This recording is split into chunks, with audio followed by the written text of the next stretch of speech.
seconds into the game. So obviously, Harry, they had words, and now they go to work. Now to Hull, breaking him all along. He shoots, he scores! Brett Hull ties it at 2. Oh, baby, Kelly Chase, does he give it, and they love it. Into the hot zone to Hull. Shoots, he scores! Brett Hull! Ladies and gentlemen, welcome to Ice Guardians. We're at the Window World Studios, and our key sponsor and our love of the Siteman Cancer Center, sponsoring our show weekly, and we got a great guest, a Hall of Famer, Bernie Federko. And Bernie, thanks for coming in with us, buddy. Jason, nice to be here. Well, I would say now that Bernie would be, to me, Mr. Blue. of course. He is, when I got here in 88 when I got traded in May or whatever it was, I didn't know anything about St. Louis, but I knew Bernie Federko and Brian Sutter, and it was a pleasure to be a part of playing with Bernie for the short time he was here while I was here, but. Well, now that One of the greatest human beings ever. Bobby Plager, 67, not with us anymore, and of course we all loved him. But Bernie, you've had to grab a hold, and it's not, it's not like it's been anointed. You've earned that reputation, and especially in the community. You're a St. Louis Blue through and through, so that's pretty cool to be. It really is. You know what? I mean, it's 49 years now. I mean, which is really incredible. I mean, if you go back 50 years ago, it's my last year junior, and I came, in 76. So next year will be 50 years, and it's like it's hard to believe that it's gone by this quickly. And yeah, I mean, I love it here. I mean, and it was because of Bobby and Barkley. They were the guys that kind of turned us into what we are here. I mean, it was the Blues. It's the Blue Note. It was.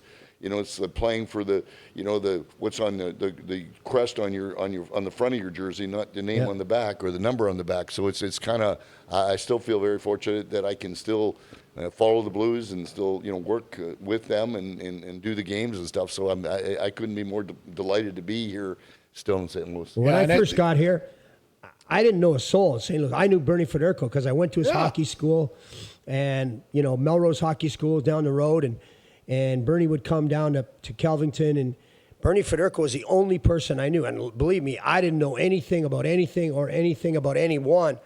And I literally knew that I could walk up to Bernie Federko at camp and say, Bernie, he gave me some guidance, and you wouldn't remember it, but I was very nervous coming here because I didn't even know how to really order a cab, never mind do anything else, being on the hayseed where we're from. Yeah, well, that's the whole deal. Is that even when you came, when you guys come here, I didn't know where St. Louis was. Yeah. When I got drafted by the Blues, it's like I had to get out a map. Where the heck is St. Louis? Of course, we all knew about the original 6 teams and then the expansion and stuff. But coming here, and when I got off the plane, I said that when I came off the plane in early September. It was so hot when I walked outside. I had never experienced humidity like that ever, the heat that we had here. And it was like, it seems now every time the training camp was on, it's always the hottest time here, that beginning of September. So it's like for all of us, I didn't know where I was. Emil Francis picked me up at the airport, and it was like I had no clue. And the same thing with you guys coming in is that like where you're coming from, and how do you know where St. Louis is? We grew up in little farming communities in Saskatchewan. You were a little different. with your dad and playing all over the place, you saw other things. But for a big city, this was crazy for us here. And it's really, to me, it's a small town here. But when I came here, it's a big place. Right. Yeah, it was weird for me when I got traded here because the year before. It was the Monday Night Miracle, and I had been drafted by Calgary, and then obviously, unfortunately, you lost in Game 7 that year. But when I got called into the office by Terry Crispin, said, young man, we made a trade. And I looked at him, I said, just tell me it's somewhere good. And he goes, you're going to St. Louis. And I went, oh, well, that's America. I love that. And I kind of didn't have time to even think. And then Susie Matthew picked me up.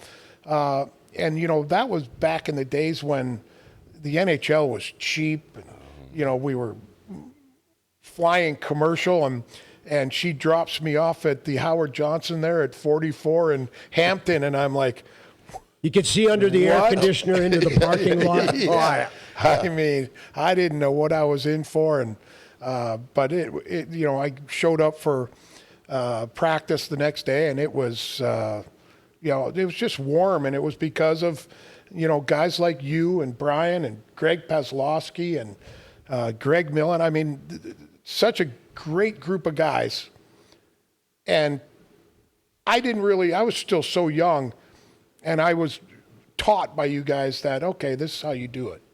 Well, you know, and we kind of had to and what you said about this was the old NHL. I mean, Yeah. You know, the middle seats, you know, getting up the earliest flight because it was the cheapest flight to get on, and then connecting two places to get to somewhere where we needed to go. And then opening the wet bag of equipment because Brian Sutter's going to make you practice. Oh, wait a Oh, second. I want man. to touch on that a little bit Oh, because you my talked God. about the Monday Night Miracle. Bernie, just set the stage for the younger people Awesome. that don't even know about it.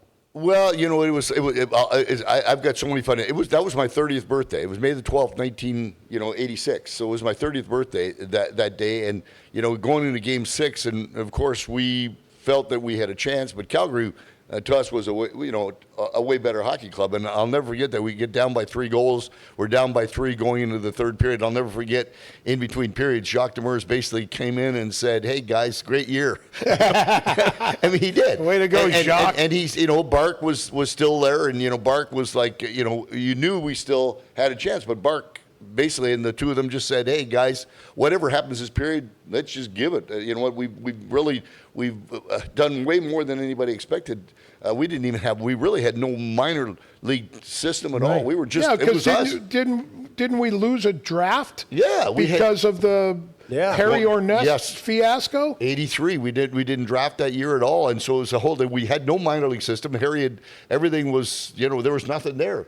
And it was like we were not expected to be here even. And so when we went out there, when Pazzo scored, you know, Brian scored his first goal of the playoffs that night because he had been in and out of the lineup because he was hurt with his shoulder. And then Pazzo scores that goal with Bernie. I don't know what Vernon was doing. The way he went, stopped the puck behind the net. Why wouldn't you go back where you came in? But he went around the net, and you know, Pazzo steals the puck and scores the goal to tie it. And when we knew that, when we scored in the last minute of that game, we knew that when we went in now, it was a total different atmosphere going out for the start of the overtime than it was the third period, because we felt that Calgary's got to be saying there's no way they're going to win this game because of what the momentum we had. The crowd was going crazy. Most of the people were leaving there with a couple of minutes left in the game there because we were done, and then they all came back. We had I think more people in the overtime than we had, you know, at the end of the regular, regulation there. So it was really a fun moment, and you know, it's a shame that we did not win Game 7 because then all of a sudden, then we're going to be ended up playing at least in the final. Which I never was able to get to a final. That would have been the only time I got to get to Stanley Cup final. And that was a close game. It was. We lost 2. In fact, we were down 2-0. We had got a power play late in that third period. We scored to make it 2-1. And yeah, we actually had a chance. And I'll tell you what, I have not seen. I've always wanted to see that tape because Andy Van Helleman was ref in that game, and the puck hit him in the corner. I swear that we would have got a chance to tie that if it wouldn't hit Andy. I mean, I don't know what the hell he was doing in the corner where he was there. He wasn't supposed to be there, but we would have had a chance to tie the game. But, you know, such is history, and we had a good run to even just to be in that Game 7. Okay, well, I want to get a little deeper into this because this is something I'm sure nobody knows. So we were talking about Harry Ornest, and we're talking about how it was back then in Cheapwise. You actually had to put your credit card down to get the players home from that series because the Blues just left. Yeah, Chaser, it's hard to believe that you would do that. We had the plane because if we would have won in Calgary, we were going to go to Montreal because Montreal would have had home ice advantage against us. So we were on the charter. This is one of the few times because we never chartered the plane ever. I mean, it was only in that third round of the playoffs that we were able to get a charter because we were still doing all, just the commercial flights. So he booked a flight for us. I mean, we were on the charter, and the plane was sitting in Calgary there. And then when we lost that game, they released the plane to go back to wherever in the hell it was going, which I still don't believe. Why would you send the plane? We were there, and the plane's there. Why wouldn't we just get on the plane and go home? But no, So we came back to the hotel thinking that we were going to go on the charter, and Susie came to me and said, "Hey, Bern, can I use your credit card? I don't have enough credit on my card, limit on my card to get us all home." So I gave her my credit card, and her and I paid for all the flights for everybody to go home. And it was like some of us went through Dallas, some of us went through Chicago, some went through Minneapolis. It was like 5 or 6 Can you imagine? guys. And nobody understands. Like, they look at the NHL now, and it's like charters and this and that. Bread count on your sheets. Yeah. Oh, these things, yeah. The days Yeah. in the room, so your Yeah. ass is fine when you're done. Yeah, and no dress code now, which is really kind of surprising. love too. that. That's Finally. something now there's no dress code. You can wear shorts and a t-shirt. You can dress like this if you want You to know, get on a the plane rule now. I hate? No roommates. Yeah, well, I know. I loved roommates. Yeah. Well, I guess you had loved me. roommates. Yeah, and Well, you know what? And your that's really- suitcase. You know what? And you really relied on your roommate a lot more than Absolutely. because you went out and then, of course, but then there was no. I mean, you were a commercial airline, so you had to make sure that you woke up your buddy if you're out drinking or whatever it is. You know, make sure you wake your roommate. But I think for the younger guys, I think there still should be roommates because I think it's important. I think I as guys agree. get older, I think we get set in our ways. And I would have loved to have my own room later on, because then you got. I don't need some young. And then all of a sudden, we always had to room with a young kid. And the kid didn't have a clue, and like you're babysitting instead of just having a roommate, and so it would have been really nice that. But I'm really surprised that they're going that, and like you said, the thread count and all that kind of stuff. I guess the PA's got lots of power, but that I think those are I had petty both. things. I had a roommate when I got to town, and then at night I don't know where he went. I guess we'll say it went. He just disappeared. I roomed with a suitcase. Anyway, one of the things that I remember, Bernie, about our team and about being here was just the level of like I want to say comfort it was when Mr. Shanahan kind of took over, knowing that he God. really wanted to win. And I just I wasn't here for Harry or Ernest, but I could sense that there was this movement around everybody going, man, it's got better. Yeah, Tracer. I mean, I think that. I mean, I look at the way. I mean, I've basically been here through all the ownership because I was here, with the last year of the Solomons, and that was tough too. I mean, the Solomons, were trying to hang on. They wanted to get some support from the city, which I guess they never got. So, I mean, even when I got called up, I mean, when I was in the minors that year, we were, if you can believe it, we were using the underwear from the Blues. We would have to cross off the underwear that, like you had numbers on the underwear. Oh, yeah. We had to cross it out and put our own number in Kansas City because they didn't even buy us new underwear. If you can imagine that. In the minors, we had no stick patterns. It wasn't until we got up here that I was able to get a stick pattern. So, I mean, through that year, and then when all of a sudden, when Ralston Purina bought the team, we were back to being a real franchise and what I would call Emil Francis was able to, we were able to, he was able to make deals. We got a bunch of guys like, Blair Chapman, Rick LaPointe, Maxey. We got all these guys that were first round draft picks that we were able to get in here. And he was able to make the deals. And we were a legitimate hockey club. I mean, 81, we finished second overall in the league, and it was great. And actually, Ralston we used their jets a couple of times too to go on a couple of trips too, like into Winnipeg and this and that. But when Harry took over, I mean, it just became shambles. And was every we used to go on the earliest flight. We'd go to Chicago 4 times a year, and we used a different hotel every time because he had an introductory rate to get into the hotel. So it was like stupid stuff. Like the one time we flew to L.A. We stayed at LAX, but we flew into Orange County because you got a better deal. And then we bus all the way to LAX because the team's there. But yes, when Mr. Shanahan took over, it was back to being now this is a legitimate contender now. And it was like Ron Cron, poor guy, was trying to put together a winning hockey club, but how could he do it when your purse strings were tied so much? And you could tell now when Emil Francis. Or when Mr. Shanahan came in, all of a sudden now they were going to spend money and they were trying to win. Yeah, but they win still again. didn't realize that they basically had Harry Arness's twin in Jack Quinn. Well, that was the problem. Yeah, Yes. that was always the I problem. mean, And it's like Harry never left. Yeah, that's the scary part about it is you would think, until Mr. Shanahan figured that out, though, he did figure that out that this was the problem. This was the guy that was the problem, and then of course that changed. But yes, I mean it was nice to know that, and what he went out of the way to be nice to everybody too. You know, with Oh, he Mr. was so good in the Shanahan, community. he was so good in the community. But he'd come in the locker room and he'd talk to you. He was He like was the very best. personable with each and every one of us, and our wives and our families really meant something. Yeah. Which, you know, under Harry, they could have given two hoots about anything. You know. Yeah, and without Susie, you know, Susie was another huge part of this organization. She did everything. I mean, and she had to do everything because no one else was there to do it for her, and that's the scary part. Well, the funny thing, you know, looking back on it now is when you see the personalities and how it affected everyone. I look back at Mr. Shanahan and think, man, I got in a little trouble off the ice with that brawl downtown, and he took care of it. And I looked at, I got my 10-game suspension from on the ice, and he took care of, hey, kid, just calm down. We'll figure this out. But, I was wired so tight that I was going to, take on the world, and he just pulled me aside and say, just relax. You're not through this fight. You want to start the next one already. Yeah. So he was such a gentleman. He really was. I mean, that's the best way to describe him. When you get an owner like that is a gentleman and has the respect of the entire community, and that's the whole deal. Is that and you talk about all that stuff with the cops, with everybody, and that we're all they felt they were part of the family. I mean, going to the rink there, the ushers, everybody, we were one big family. And then he got screwed over by civic progress. I know. It's crazy how it's kind of went full circle, and then of course. Then the team gets out for sale, and then the Lorries bought the team, and they're back in a situation where they're going to spend lots of money. They wanted to win, and they were willing to spend all the money they could. Unfortunately, there were some moves that were not made very well, including your own.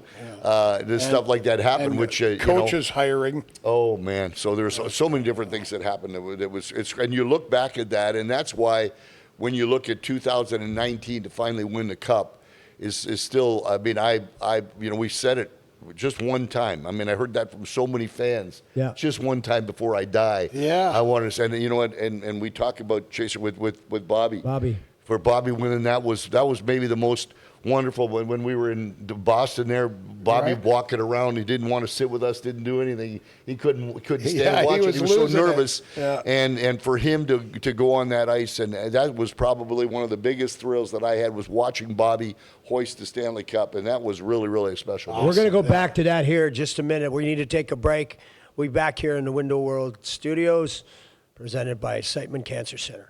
Now it's time for your Get Check moment of the game. And today we're talking about prostate cancer. Did you know that besides skin cancer, prostate cancer is the most common cancer among American men? But it's very treatable, especially with early detection. Fellas, please speak to your primary physician about knowing when to get your PSA test done. A simple blood test could save your life. Typically, it's recommended you get the first test done around the age of 50. But if your family has a history of other factors, you may opt to get it done as early as your 40s. It's a simple blood test, and that's it. And if you're in Missouri or the Illinois area, you can go to getscreenednow.com, or you type in your zip code and find a screening location near you. Or you visit siteman.washu.edu. Chaser, in all our years here in the St. Louis metro area, we have made a lot of great relationships.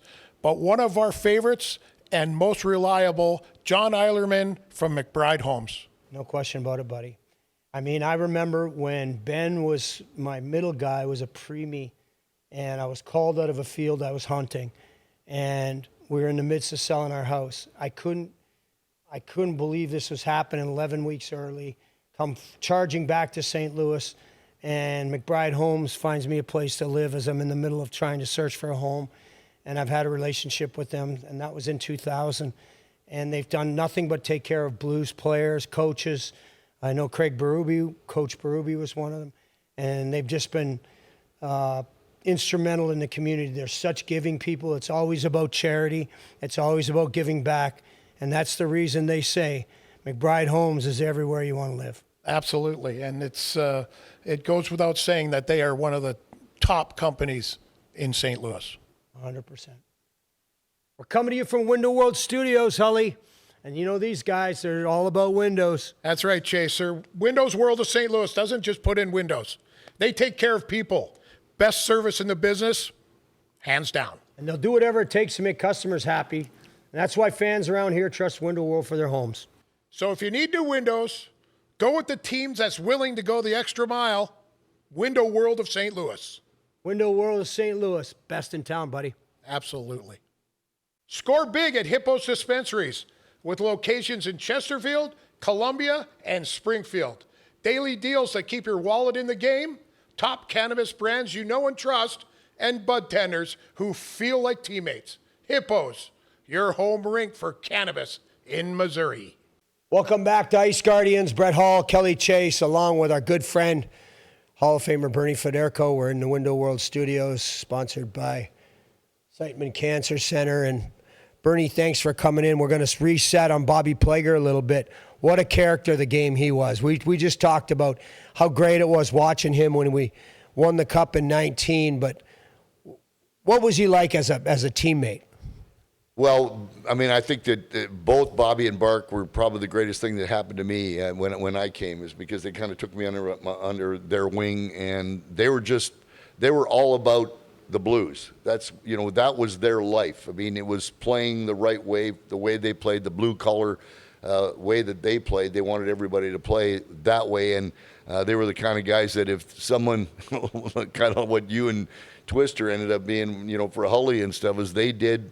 If anybody came near us, it was like, this is not going to happen. This is going to be the way it is. Right. These are our kids, and you guys aren't going to get near them. And that's the way Bobby was. And, unfortunately, we lost Bark, as time went on. But I still have Bobby around. Bobby was one of those great guys that was always all about the Blues, all about, making sure he had another story or whatever it was.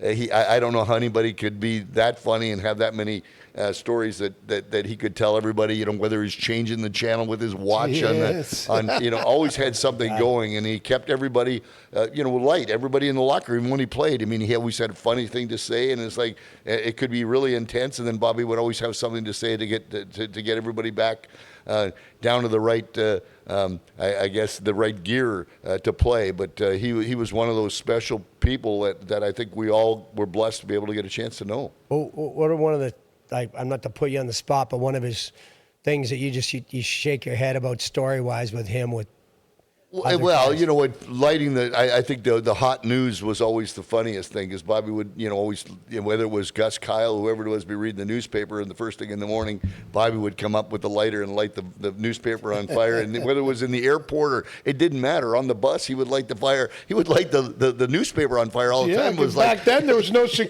No, I know, but it was hot news, and it was like, God, it was funny all the time. And it would get to the point where it was burning so bad, the guy would have to throw it. And what are you going to do? You had to stomp it out. It was crazy stuff. But Bobby always. But his favorite thing was with his watch, when he could change channels in the press room. The universal watch. Universal watch, and then people would be watching the game on, and then he would either switch channels or turn the volume all the way up, and people running the press lounge would have no clue what's going on. Bobby, he'd be just sitting there just giggling. It's just he made everybody a mess. It was. Isn't there a story of him riding a horse in maybe Gary Unger's house? Or oh yeah, I think he did that. Yeah, I think he rode the horse into Gary's at Gary's farm. I think he rode the horse right into the living room there.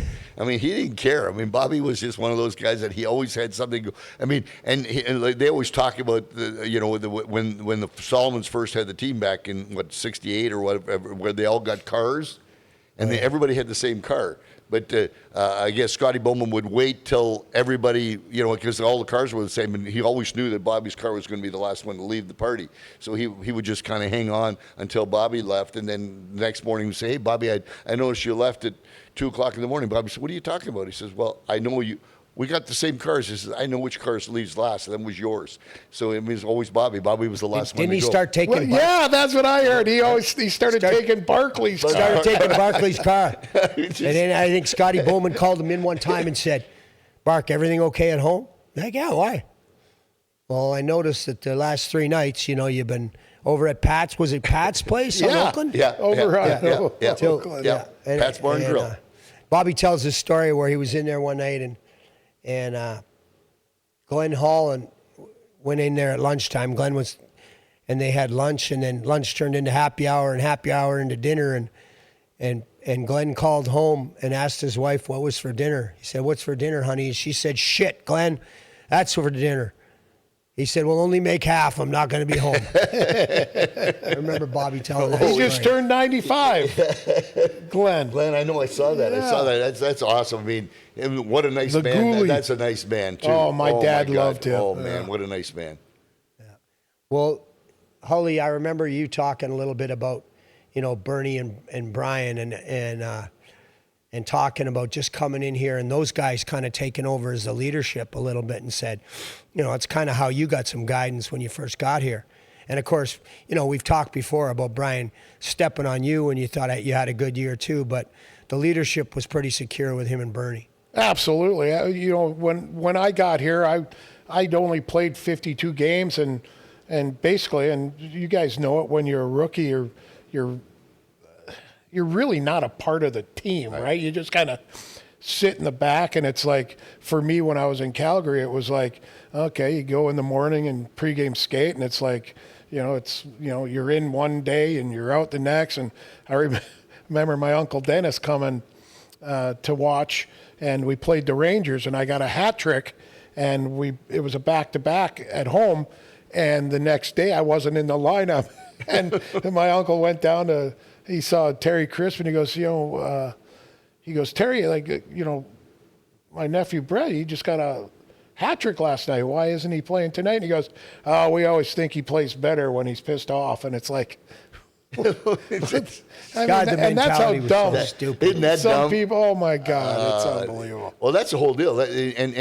Everybody had a different attitude, with the coaches. I mean, the coaches in those days is that kind of, they were like, it was their way or the highway. I mean, they didn't care how you played or what. It was just they had a goal, or they had a mindset that, this is just the way it's going to be, and whether you like it or not, you can't change their mind. Exactly, no matter how good you did. No. Right, and it'd be like Terry Crisp, the notes don't lie, lie. And I go, well, if they're written down wrong, they do. Yeah. Well, but the whole thing, Hully, and then when you came here, it was so obvious. I mean, of course, your name said it all. You're the son of Bobby Hull, but you still had to prove yourself. But it was so apparent to us when watching you the first time we watched you play with us, is that you could score. I mean, it was obvious that you were going to be a goal scorer. I mean, and how Calgary didn't recognize that.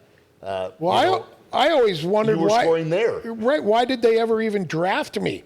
They had like 10 right wingers, from Perry Bearzan to Kerry Wilson to Hunter, Lube, Mullen. I'm like, why would you draft a right winger? But you know what? What Emil Francis always said, you always draft the best possible player. That's what he always said. You know what? You can always make deals if you have too many of one thing, but you always try to get the best player that's available in the draft. And Mr. Caron told me they had the next pick after Calgary, and they were going to take me then. Yeah. See, that's the funny stuff when you see that stuff, and that's what's so wonderful about getting an opportunity like for you. Like I always, because Otzi and I have talked about, the trade there when Otzi came here for me. Greatest thing that ever happened to Otzi was that he got traded because he got out of Detroit when Steve Yzerman, they would have never ever saw how good was coming. That's right. They would have never realized how great a player he was. But he got out of there, and then he got a chance to play with you, and the two of you together made your names together right then, and then the rest is history. But you have to get that opportunity. Well, if you would have stayed in Calgary, who knows if you would have got that opportunity? Absolutely, you wouldn't have come here. It's no different than Chaser coming here or me when I got drafted. If I don't get the opportunity to play, who knows what? I don't know. Exactly. Well, mine is two broken hands. Yeah, Herb and Todd. Yeah, same week. Yeah, two broken hands. So I get called up. Yeah, but one of the things that I wanted to ask you about just the opportunity was, your opportunity was coming in management too. So you kind of helped orchestrate Brian being the coach. And then you ended up getting traded, and it took, I think it rubs me a little bit the wrong way. Obviously, I don't know the details, but that was kind of a tough, obviously it was great for our team because Adam was, such a good player or whatever, and you were you were going to be retiring and taking over, I think, as the GM, right? Or as one I of the, don't know. I think that was I would have loved to got that opportunity. Or at least gone into management, Right. working Yes. your way up. Doing something. But Yes. I always, and the sad part about it, guys, is that I never ever really got the opportunity to ask Jacques Demers how this really went down, because Jacques, of course, had the stroke, and I never was able to really But sit down Jacques with was him. gone. It was Brian. But Jacques was in Detroit, though. Oh, yeah. See, and Jacques, That's and I right. know that Jacques brought me on there because when I, when I got, I mean, he was the first guy to call me, so he was instrumental in dealing Right. to get me. So, I mean, now whether or not, because I mean, I've told this story a lot of times. I go in on Friday morning to sign my contract because I didn't even have. I mean, I didn't have an agent back then because I wanted 1-1 on my contract, and I was going to be done because I was 33 years old, 1-1, and I'm going to be 35 minutes done. I mean, I'm hoping that I'm going to get in management. So I go in to Ron Cron and I said, Ron, Mr. Cron, you know what? Can we get? I'm not using an agent. So he said, well, come back on Friday. And you know what? Come in the morning. I said, well, I got a golf tournament that I got to play on Friday afternoon. He says, well, no, just come in. We'll get the contract done. It'll take an hour. Come in at 9 o'clock, and we'll get it done. And then you can go onto your contract, or you get onto your golf tournament. So I go in there at 9 o'clock in the morning. At 5 minutes after 9, I walk out after he told me that they had meetings during the week, and I was no longer in their plans. So go home, have a nice weekend, and come back on Monday, and we'll find a place that we're going to trade you. Well, obviously, the deal was already, I wasn't stupid. The deal was already done. I mean, they're not going to tell me that unless they already had a deal done. So it was obviously, I knew I was going to go to Detroit because of Jacques Demers. Right. So, but I don't know the whole story behind it because, I mean, I was totally upset because, I mean, I didn't want to go anywhere. I was a Blue. It was another year. I was going to play 1,000 games with the Blues and all that stuff. That was something that you're very proud of. And then it happened, and but it is like everything else. I got, it was a great opportunity for Otzi to come in here and really history because of that deal. Two great things happened in the history of the game for what you did and what Otzi did. Right. And if you guys don't get together, who knows what you had done or what he would have done. I don't know. Yeah, but even leaving, there's no reason that you shouldn't have been able to come back and be a big part of management with the St. Louis Blues. Yeah. And you and Brian were best friends. Yeah, we were. But I mean, I've said that many times. When Brian took over, we lived across the street from each other. The day he took over, and I was instrumental in that because they came to me, Jack Quinn, and said, hey, you know what, we want Brian to be coach. You can't play anymore. We want him to be coach. So I actually sat down with Brian and talked him into taking the job because he didn't want to retire. He didn't want to retire, He didn't want to retire. He wanted to play. And I said, Brian, how could you, first of all, you're hurt all the time. You got a bad shoulder. The way you play, especially the way he played, I mean, he's going to drop his gloves with everybody, and that shoulder was no good anymore. Yeah. I said, when are you going to get, how many people get an opportunity to be able to be the head coach in the National Hockey League without having any experience at all going to the minors? So he finally figured out that this is probably a good idea. So he did. He took the job, and then all of a sudden, when he made that decision, he never. We were no longer friends. We were friends, Crazy. but no longer friends. In fact, his wife, I mean, Judy and Bernadette used to go down, they rode together down to the game. No longer. He was not, he told his wife, like Judy had to call Bern and say, we can't ride together. Brian won't let us. We have to separate here. Now, we're management. You guys are players. No longer can do that. That anymore. old school mentality It is really so was. It's asinine. Totally. So it was from that moment on, he took the route of being management. I was still a player. So, and then when I got traded, even when I came back, there was no, I mean, it was funny. You come back and they're going to, we'd like to retire your jersey. Well, thank you. That's really nice. But I mean, it's almost like a consolation prize, for coming back. And that was basically, I mean, I was fortunate. I mean, Channel 4 called. I mean, Zipper Zappa, I got a job, right away, on Channel 4 doing and covering Blues hockey. So it kind of set me up for what I'm still doing now. But it was really strange the way it happened. And it's just the way it was. And you know what? Brian made the decision. I mean, I always say that, Brian was management, I was player. So management makes the decision, and they made the decisions, and we have to live with it. And that's the way it is, and Yep. the way it was, and now it might even be worse now. Like, it is just separation of state and. Yeah, but it's really Yeah, interesting. but they Hully, down bring there. guys back Yeah. for one game and sign they contracts. do that. I agree and with do- Chaser. And you know what? The whole deal is that, like, they have, like, you know, the Shanahans, like Brendan Shanahan, the guys, you know, Joe Sackett, these guys are in management still. Like, you were in management for a while. So, you know, in our day, none of us got a chance to be in management. It wasn't until, you know, your era where they started hiring the guys to get into management. Because with us, it was not the good players. You know, what we would consider the the star players never got to go in management. It was always the guys that were the the guys because we pissed the role player. everyone Maybe off. I guess it might have been that, but it was like, you know what? It was a strange different, and it's that has changed now. Yeah, it certainly has, and I know you've been such a big part of the Blues for so long, and they think so highly of you. And I see you when they do pregame. I see you when they do postgame. I see you in commercials around town. I see you, But the one thing people always say to me is, "Why St. Louis?" And I'm like, "It's the community. There's one degree of separation here, and everybody's got a guy." Yeah. Need a plumber? I got a guy. Need an electrician? I got a guy. Yeah, no, we're lucky. need a policeman? Need a It's whatever? You got a unbelievable. guy.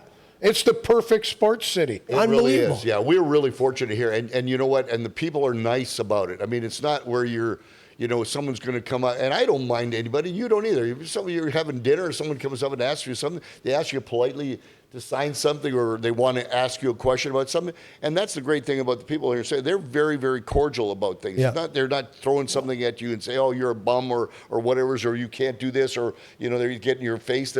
People are just, they treat us like we're regular, they're normal huge people fans. too. And they're huge fans, and they treat us like like honest to God, we're like royalty in this town, which is kind of crazy to think about it that way. Is that all we did was play hockey. I mean, we really didn't do anything. I else. say this all the time. Played hockey and supported the bars. Yeah, exactly. But I say we this all the care time. about the people. We care about. Yeah. I mean, what you do, what Hully, if there's somebody that needs help with anything, I think that hockey players will always be the first to go No and question. say, "Hey, what do you need? We'll help out." Yeah. No, I say this all the time. I wasn't very good. I got to play a long time. And the way I'm treated in this community, no one should be treated as well as I am. What I didn't do very much. Yeah, but the things you do in this community, that, who cares how many goals I scored? The things that, well, especially guys like you, but all of us, but there's guys who go above and beyond, and you're one of those guys that do so much. I mean, think about starting the Gateway Locomotives, just from there and everything else, people appreciate that more than a good fight or a good goal or a hat trick.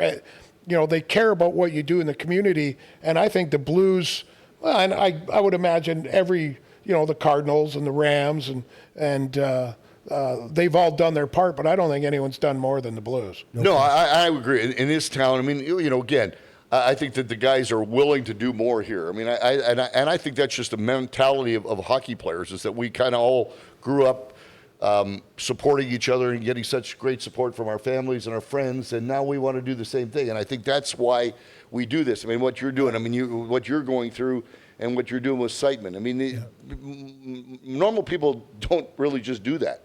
You have an outlet to be able to do that, and everybody gets on board with that. And I think that's what's something special, is that everybody treats us as former players, that if you want to do something, we'll support. They'll support what we want to do. And it's incredible how quick the new players come in and go, "Oh, I get this," and they're right on board, jumping in to help and going to things. And that's the nice thing that we've been able to do, though, is that we always talk about the Blue Note, about the players, what Bobby and Bark, and Glenn Hall. I mean, we go all those days. I mean, Noel Picard. I mean, that's all they talked about. There was always the Blues, the Blues, the Blues, and you know what? And then it came to us, and then it came to you guys, and now it keeps. And that's the thing I think that's most important here, is that, and winning the cup really has helped that too. Now, because now people understand. I mean, I've got right now. I mean, the season started. There's such a following of Blues hockey right now. They can hardly wait for the season to start, which is unbelievable. Yeah. And we're so lucky that we're still part of the community because of hockey. I think so too. We've got a platform. Yeah. We use the platform well. And as long as you take care of people, I think it's one of the best cities to play in. We're going to take another break. We're here in the Window World Studios, presented to you by Siteman Cancer Center. We'll be back in a minute. Now it's time for our Get Checked moment of the game. And today, we're talking about breast cancer. And if you're a gentleman watching, please tell your wives, girlfriends, friends, daughters, sisters, aunts, and even your mother-in-law. Gals watching, listen closely to this. If you're 40 or older and haven't yet gotten your mammogram, it is so important that you do. Women who undergo regular yearly screening for breast cancer have better outcomes than women who don't. If you have family history of breast cancer, there is a chance you will need to start getting screened even earlier. And that's something to talk to your primary care physician about. Siteman Cancer Centers offer a mobile mammography van that parks at convenient places like Schnucks and Walmart all over town, so you can get screened on your way to run errands. Check out the van schedule and make an appointment on Siteman's website, siteman.washu.edu, or type in your zip code at getscreennow.com. If you're in Missouri or Illinois, to find multiple locations near you to get screened. Hully, you know what's worse than a defenseman putting you in the boards? Well, that's easy. Paying for car repairs out of pocket. It's worse than a fight with you. That's why there's Car Shield. When your car breaks down, Car Shield helps you cover the cost and doesn't leave you stranded. Over 5,000 parts and systems covered. Plus, 24/7 roadside assistance. It's like having an enforcer in your corner, only for your car. Month-to-month coverage, plans that fit any budget, and no long-term contracts, bud. Don't wait for the breakdown. Go to carshield.com today. Coverage varies by plan. View contracts and exclusions at carshield.com. Wow, nice hustle. The only time I get to see that much drive is when I feed my dog. Nugget loves every flavor of Diamond Naturals adult formula. Every time I fill her bowl, it's like a breakaway. I think she loves Diamond Naturals almost as much as she loves the Blues. They both come from Missouri. Maybe it's local pride. All I do know is to step away from the bowl come feeding time, because she'll rough you up if you get in the way. We're coming to you from Window World Studios, Hully. And you know these guys, they're all about windows. That's right, Chaser. Windows World of St. Louis doesn't just put in windows. They take care of people. Best service in the business, hands down. And they'll do whatever it takes to make customers happy. And that's why fans around here trust Window World for their homes. So if you need new windows, go with the teams that's willing to go the extra mile. Window World of St. Louis. Window World of St. Louis. Best in town, buddy. Absolutely. Score big at Hippos Dispensaries, with locations in Chesterfield, Columbia, and Springfield. Daily deals that keep your wallet in the game, top cannabis brands you know and trust, and bud tenders who feel like teammates. Hippos, your home rink for cannabis in Missouri. Welcome back into the Window World Studios. Kelly Chase, Brett Hall, joined by Bernie Federko, Hall of Famer Bernie Federko. You're watching Ice Guardians, brought to you by Siteman's Cancer Center. And Bernie, listen, we appreciate you taking the time out of your day to come and see us. And I mean, both of us, not just to call you a friend and former teammate, but you just talked about what goes on in the community. You've never said no to people. And I think that's one of the special traits that hockey players have, but certainly is why you've earned, like Hully said, the right to be named Mr. Blue. So thanks for coming on with us today. Oh God, it's always a pleasure. Hey, you guys are friends. I mean, I think that's the thing that I miss the most about being, away from the locker room, is the guys. And we don't get to see each other that often. Hully, we don't see each other like 2 or 3 times a year or whatever it is, and it's like we've never been apart. Exactly. I mean, that's the beauty about it. I mean, you and I see each other quite often, but you make friendships because of the way we played, because of, you're hanging around together, and it's always so great to be able to get back to see the guys, and even if it's just once a year it's like you never left. Right. Well, and it's just love having you here, and all the best to your family. Love them, and it's a tribute to you and your wife. You got great kids, and big part of the community as well. So we got to get you back on soon and Anytime. Tell more anytime. stories. Yeah, anytime you guys need someone, I'm gladly to help out. And it's great that you guys are doing this because there's so many stories that can be told, and you guys know how to tell stories. So Well, it's going to be good. It's gonna Get be home, good. see those grandbabies, have a great brunch, and and call us anytime for anything too. Bernie Federko, Hall Thanks, of guys. Famer. love you, Join us brother. on Ice Guardians. Love you guys, too. See you next week. Now it's time for your Get Check moment of the game. And today we're talking about prostate cancer. Did you know that besides skin cancer, prostate cancer is the most common cancer among American men? But it's very treatable, especially with early detection. Fellas, please speak to your primary physician about knowing when to get your PSA test done. A simple blood test could save your life. Typically, it's recommended you get the first test done around the age of 50. But if your family has a history of other factors, you may opt to get it done as early as your 40s. It's a simple blood test, and that's it. And if you're in Missouri or the Illinois area, you can go to getscreenednow.com, or you type in your zip code and find a screening location near you. Or you visit siteman.washu.edu.